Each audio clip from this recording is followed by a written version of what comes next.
Hello friends, आपका स्वागत है प्रो कंप्यूटर साइंस के अंदर। तो चलिए अपन आज का पहला टॉपिक शुरू करते हैं, डेटाबेस मैनेजमेंट सिस्टम।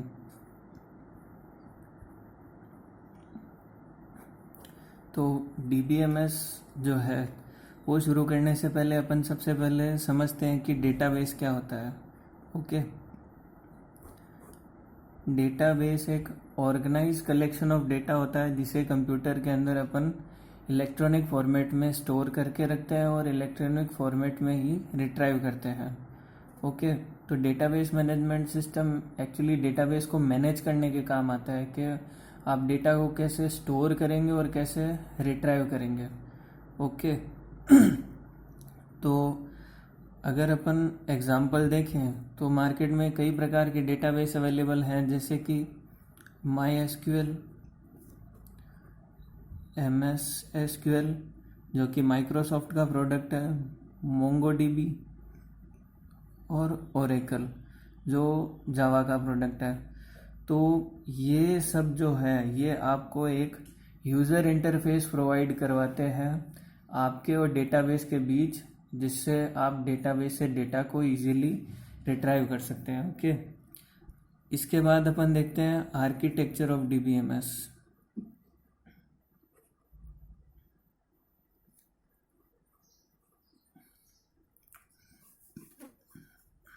तो आर्किटेक्चर ऑफ डीबीएमएस के लिए अपन एक डायग्राम ड्रॉ करते हैं जिससे अपने को अच्छे से क्लियर हो जाएगा। ओके,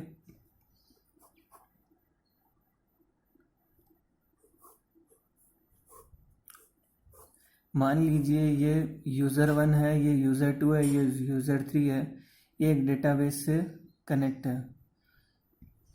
तो यूज़र जब डेटाबेस से कनेक्ट होंगे तो उनके सामने होगा लॉजिकल व्यू। जो लॉजिकल व्यू है वो इंक्लूड करता है यूज़र इंटरफेस और बैकएंड प्रोसेसिंग। यूज़र इंटरफेस का मतलब जो स्क्रीन पर आपके सामने होगा या जो आपको दिखाई देगा वो होगा यूज़र इंटरफेस, और आपके सामने स्क्रीन पर जो कुछ भी आ रहा है उसके लिए डेटाबेस जो बैकएंड में टास्क या प्रोसेस परफॉर्म करता है वो होगी बैकएंड प्रोसेसिंग। ओके, तो ये हो गया लॉजिकल व्यू। इसके बाद आता है physical view. Physical view include करता है आपके स्टोरेज डिवाइसेस, मतलब आप डेटाबेस को स्टोर करने के लिए जो भी स्टोरेज डिवाइस यूज़ करेंगे वो उसके फिजिकल व्यू में आएगा।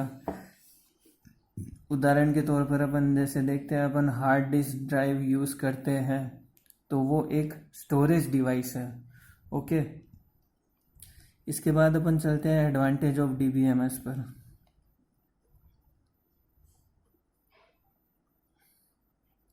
एडवांटेज ऑफ डीबीएमएस के अंदर अपन देखें तो पहला एडवांटेज है controlling data duplicacy.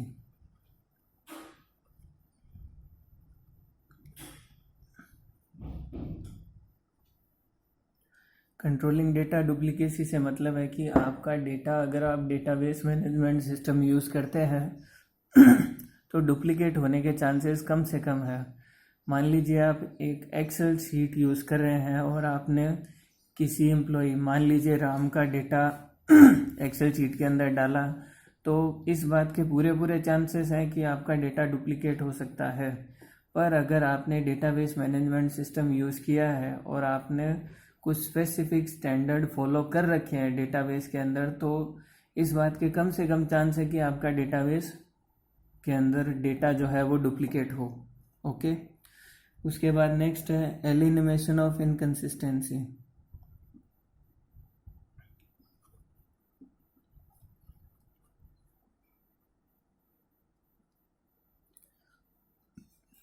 Elimination of inconsistency से मतलब है कि आपका डेटा कंसिस्टेंट होगा, एकदम स्थिर होगा। मतलब ऐसा नहीं है कि अगर वो एक सिस्टम पर चल रहा है तो दूसरे सिस्टम पर ना चले, वो दोनों सिस्टम पर समान रूप से चलेगा। ओके, तीसरा जो है एडवांटेज इसका डेटाबेस का वो है बेटर सर्विस टू यूज़र।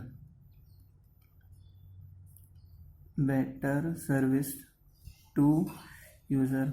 अगर आप डेटाबेस मैनेजमेंट सिस्टम यूज़ करते हैं तो ये आपको काफ़ी अच्छी फैसिलिटीज़ प्रोवाइड करवाता है। जो इसके अंदर एप्लीकेशन और टूल इंटीग्रेटेड होते हैं उनके द्वारा। ओके, नेक्स्ट है स्टैंडर्ड्स आर एनफोर्स्ड।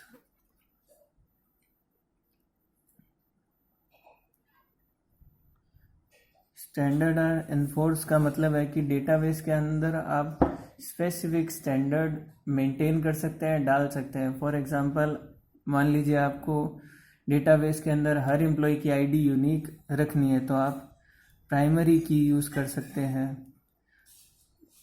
ओके, और आपको अगर किसी कॉलम की वैल्यू स्पेसिफिक रखनी है और यूनिक रखनी है तो आप वो भी यूज़ कर सकते हैं, जिसके लिए आप यूनिक कांस्टेंट यूज़ कर सकते हैं। ओके, इसके बाद आता है disadvantage of DBMS।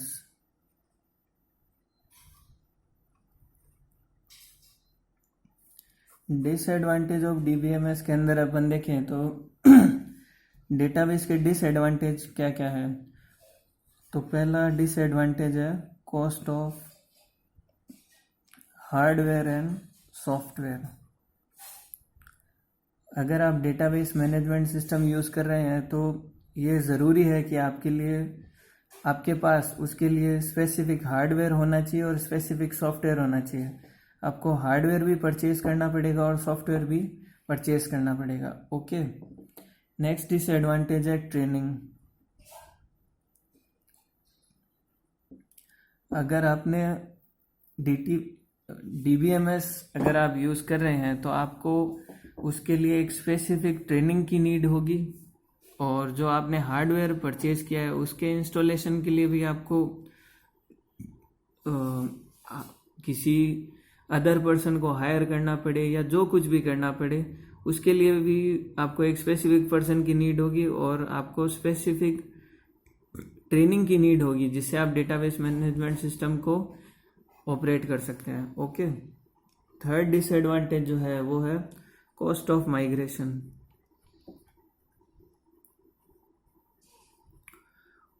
Cost of migration का मतलब क्या होता है कि मान लीजिए आप किसी डेटाबेस का 2008 वर्जन यूज़ कर रहे हैं। ओके, उसके बाद मान लीजिए उसी डेटाबेस मैनेजमेंट सिस्टम का कोई नया वर्जन आया 2014, तो आप अपने डेटा को अगर 2008 से 2014 पर ला रहे हैं, इस चीज़ को अपन माइग्रेशन कहते हैं।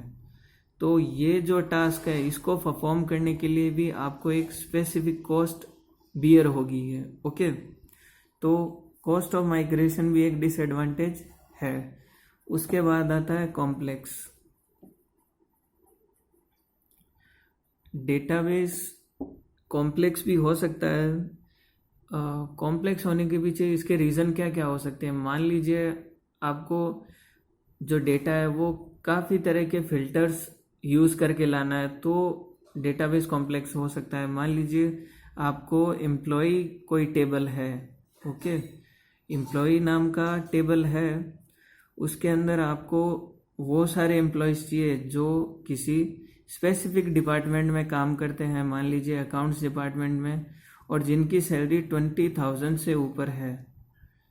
ओके, तो एक चीज़ तो ये है कि आप सारा डेटा एक सेलेक्ट की क्वेरी से देख सकते हैं। अभी आप डेटा को फिल्टर कर रहे हैं, तो मान लीजिए यहाँ पर तो अपन ने एक ही फिल्टर यूज़ किया है कि जिनका डिपार्टमेंट अकाउंट हो या जिनकी सैलरी 20,000 या अबव हो, जो भी हो। जब ये फिल्टर्स एक से ज़्यादा हो जाते हैं तो डेटाबेस कॉम्प्लेक्स हो सकता है ये। ओके, तो इसके बाद जो है नेक्स्ट टॉपिक अपना वो रहेगा DDL, DML और DQL और DCL। नेक्स्ट वीडियो के अंदर अपन कवर करेंगे DDL, DML, DQL और DCL, और उसके बाद अपन ER डायग्राम भी कवर करेंगे जो काफ़ी पूछा जाता है। ओके, उसके बाद अपन जो टेबल है और जो कीज़ अपन डेटाबेस में यूज़ करते हैं अपन वो भी करेंगे। Okay, thank you.